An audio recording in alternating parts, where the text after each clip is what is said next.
Hi, my name is Rachel Ewens, and I'm a freelance fashion writer and the owner of AustinStyleWatch.com street fashion site.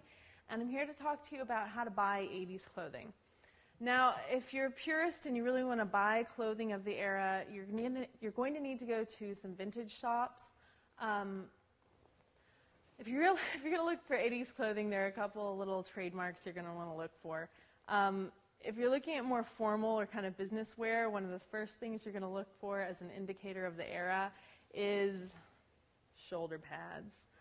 That was definitely the career woman, 9-to-5 kind of look of the day, was big, thick shoulders. So that's one thing you're going to want to look at to find real, authentic 80s clothing. You also might want to look for the kind of bizarre, tacky, if you will, coloring patterns. The next thing you're going to look at if you're looking for real, authentic 80s clothing is things that are off the shoulder. You can find a lot of shirts cut in that ballet sort of flash dance pattern where they're cut off the shoulders, but there were things made at that time that were made off the shoulder.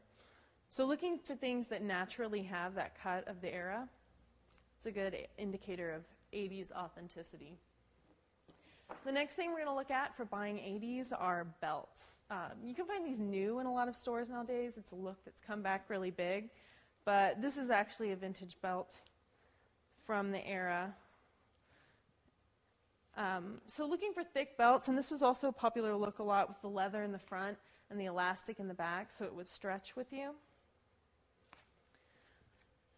And other 80s looks we want to talk about, and this is actually a little more late 90s, but looking for vintage band t-shirts. This can be everything from Billy Idol to Madonna to NKOTB. Any of the bands of the era, if you want to do a little research online and find out what popular 80s bands were, and then looking for the t-shirt section at your local Goodwill, you're sure to find some good relics from the era. And finally, leg warmers. You can get these new at a lot of places now, but again, if you're a purist and you really want to get them of the era, Goodwill again is a good place to start, looking in the kind of sock and pantyhose section of the store. You might be able to find some vintage leg warmers. So, if you're looking to dress authentically 80s, this is how to do it.